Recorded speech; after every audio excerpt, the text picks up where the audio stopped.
Praise lord. ದೇವರ ಪರಿಶುದ್ಧ ನಾಮಕ್ಕೆ ಸ್ತೋತ್ರವಾಗಲಿ. ದೇವರು ಕೊಟ್ಟಂತೆ ಸಮಯಕ್ಕಾಗಿ ನಾನು ದೇವರಿಗೆ ಸ್ತೋತ್ರವನ್ನು ಸಲ್ಲಿಸ್ತಾ ಇದ್ದೇನೆ.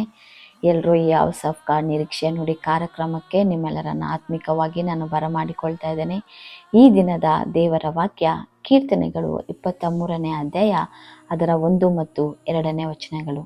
ಈ ವಾಕ್ಯ ಹೀಗೆ ಹೇಳುತ್ತೆ: ಯೆಹೋವನು ನನಗೆ ಕುರುಬನು, ಕೊರತೆ ಪಡೆನು. ಆತನು ಹಸಿರುಗಾವಲುಗಳಲ್ಲಿ ನನ್ನನ್ನು ತಂಗಿಸುತ್ತಾನೆ, ವಿಶ್ರಾಂತಿಕರವಾದ ನೀರುಗಳ ಬಳಿಗೆ ಬರಮಾಡುತ್ತಾನೆ ಎಂಬುದಾಗಿ. ಹಾಲೆಲೂಯ. ಈ ವಾಕ್ಯದಲ್ಲಿ ನಾವು ನೋಡ್ತಾ ಇದ್ದೇವೆ, ಯೆಹೋವ ದೇವರು ಒಂದು ಕುರುಬನ ಹಾಗೆ ಎಂಬುದಾಗಿ. ಹಾಲೆಲೂಯ. ಕುರುಬನ ಒಂದು ಗುಣಗಳನ್ನು ನಾವು ನೋಡುವುದಾದರೆ, ತನ್ನ ಕುರಿಗಳನ್ನು ಯಾವಾಗಲೂ ಹಚ್ಚ ಹಸಿರಾದಂಥ ಜಾಗಗಳಿಗೆ ನಡೆಸಲು ಆಲೋಚನೆ ಮಾಡುತ್ತಾನೆ.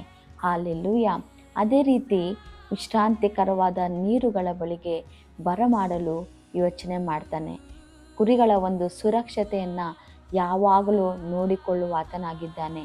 ಒಂದು ವೇಳೆ ಚಿಕ್ಕ ಕುರಿಮರಿಗಳು ನಡೆಯಲು ಆಗದೇ ಇದ್ದರೆ ಅವುಗಳನ್ನು ಎತ್ತಿಕೊಂಡು ಅವನು ಮುಂದೆ ಹೋಗುವುದನ್ನು ನಾವು ನೋಡ್ತೇವೆ. ಅದೇ ರೀತಿಯೇ ಒಂದು ದುಷ್ಟ ಕುರಿಗಳಾದರೆ ಅವುಗಳು ಒಂದು ಸರಿಯಾದ ಮಾರ್ಗಕ್ಕೆ ಬರಬೇಕು ಎಂಬುದಾಗಿ ಅದರ ಒಂದು ಕುತ್ತಿಗೆಗೆ ಕೋಲುಗಳನ್ನು ಹಾಕಿ ಅದು ಒಂದು ಒಳ್ಳೆಯ ದಾರಿಗೆ ಬರಬೇಕೆಂಬುದಾಗಿ ಆಲೋಚನೆ ಮಾಡ್ತಾನೆ. ಅಂದರೆ ತನ್ನ ಕುರುಬನ ಒಂದು ಆಲೋಚನೆ ಎಲ್ಲ ತನ್ನ ಕುರಿಗಳ ಮೇಲೇನೆ. ಹಾಲೆಲೂಯ. ಕುರಿಗಳು ಒಂದು ಒಳ್ಳೆಯ ರೀತಿಯಲ್ಲಿ ಅವು ಹೊಟ್ಟೆ ತುಂಬ ಅದು ಊಟವನ್ನು ಮಾಡಬೇಕು, ವಿಶ್ರಾಂತಿಕರವಾದ ನೀರುಗಳನ್ನು ತೆಗೆದುಕೊಳ್ಳಬೇಕು, ಮತ್ತು ಒಂದು ನೆರಳಾಗಿರುವಂಥ ಜಾಗದಲ್ಲಿ ಅವನ್ನು ಮಲಗಿಸಬೇಕು ಎಂಬುದಾಗಿ. ಹಾಲೆಲೂಯ. ಅವುಗಳ ಅಭಿವೃದ್ಧಿಯನ್ನೇ ಯಾವಾಗಲೂ ಕುರುಬನು ಬಯಸುತ್ತಾನೆ. ಒಬ್ಬ ಕುರುಬನಿಗೆ ತನ್ನ ಕುರಿಗಳ ಮೇಲೆ ಅಷ್ಟು ಕಾಳಜಿ ಇರುವುದಾದರೆ, ನಜರೇತಿನ ಯೇಸುವಿಗೆ ನಮ್ಮೆಲ್ಲರ ಮೇಲೆ ಇನ್ನೂ ಎಷ್ಟೋ ಹೆಚ್ಚಾಗಿ ಕಾಳಜಿ ಇದೆ ಪ್ರಿಯರೇ.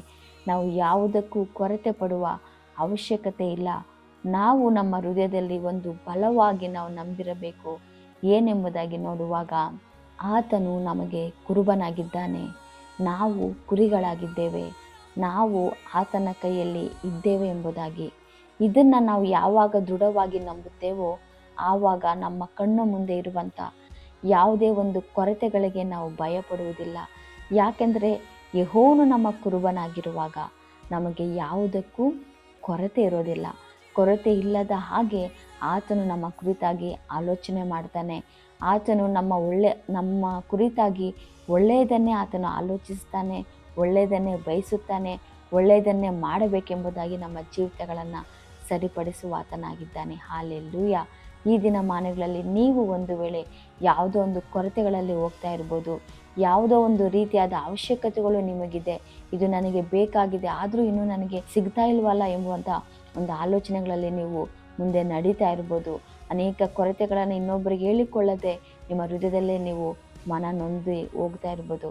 ಆದರೆ ದೇವರು ನಿಮಗೆ ಈ ದಿನದಲ್ಲಿ ಹೇಳ್ತಾ ಇರುವಂಥ ಒಂದು ವಾಗ್ದಾನದ ಮಾತು, ನಾನು ನಿಮಗೆ ಕುರುಬನಾಗಿದ್ದೇನೆ ಎಂಬುದಾಗಿ. ಹಾಲೆಲೂಯ.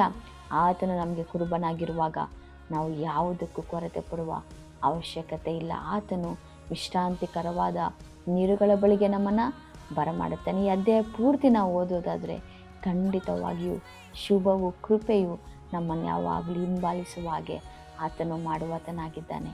ನಾವು ಪ್ರಾರ್ಥನೆ ಮಾಡಿ ಮುಕ್ತಾಯ ಮಾಡಿಕೊಳ್ಳೋಣ. ಸ್ತೋತ್ರ ದೇವರೇ ಯೆಸಯ್ಯ, ನಿನಗೆ ಸಮಯದಲ್ಲಿ ಸ್ತೋತ್ರವನ್ನು ನಾವು ಸಲ್ಲಿಸ್ತಾ ಇದ್ದೇವೆ. ಹೌದು ಸ್ವಾಮಿ, ನೀನು ಒಳ್ಳೆಯ ದೇವರು, ನೀನು ಒಳ್ಳೆಯ ಕುರುಬನು. ಖಂಡಿತವಾಗಿಯೂ ಅಪ್ಪ, ನೀನು ಒಂದು ಒಳ್ಳೆಯ ಅಭಿವೃದ್ಧಿಯನ್ನು ಕೊಡುವ ದೇವರು, ಆಶೀರ್ವಾದಗಳನ್ನು ಕೊಡುವ ದೇವರು, ನಮ್ಮ ಕೊರತೆಗಳನ್ನು ನೀಗಿಸುವ ದೇವರು. ನೀನು ಕುರುಬನೆಂಬುದಾಗಿ ನಂಬುವಂಥ ಕೃಪೆ ನೀನು ಅನುಗ್ರಹ ಮಾಡು. ಈ ದಿನದಲ್ಲಿ ಯಾರೆಲ್ಲ ಕೊರತೆಗಳಲ್ಲಿದ್ದಾರೋ ಅವರೆಲ್ಲರೂ ಯೆಸಯ್ಯ ನಿನ್ನನ್ನು ನಂಬಿ ಪ್ರಾರ್ಥನೆ ಅಪ್ಪ ಮಾಡ್ತಾ ಇದ್ದಾರೆ ಸ್ವಾಮಿ. ಹೌದು ತಂದೆಯಾದ ದೇವರೇ, ನೀನೇ ಅವರಿಗೆ ಕುರುಬನಾಗಿದ್ದು ಅವರ ಕೊರತೆಗಳನ್ನು ನೀಗಿಸಿ ಹಸಿರಾದ ಗಾವಲುಗಳಲ್ಲಿ ನಡೆಸಿದೇವ್ರೆ. ನೀವು ಹಾಗೆ ಮಾಡಿರುವುದಕ್ಕಾಗಿ ಸ್ತೋತ್ರ. ನಜರೇತಿನ ಯೇಸುವಿನ ಅಧಿಕಾರಗಳ ನಾಮದಲ್ಲಿ ಪ್ರಾರ್ಥಿಸಿ ಬೇಡಿ ಹೊಂದಿದ್ದೇವೆ ತಂದೆ, ಆಮೇನ್. Praise the Lord. ಪ್ರೇಯರೇ, ಈ ಒಂದು ವಾಕ್ಯ ಸಂದೇಶವು ಇತರರಿಗೂ ತಲುಪುವ ಹಾಗೆ ಇದನ್ನು ಲೈಕ್ ಮಾಡಿರಿ, ಸಬ್ಸ್ಕ್ರೈಬ್ ಮಾಡಿರಿ ಆ್ಯಂಡ್ ಶೇರ್ ಮಾಡಿರಿ. Thank you and praise the lord.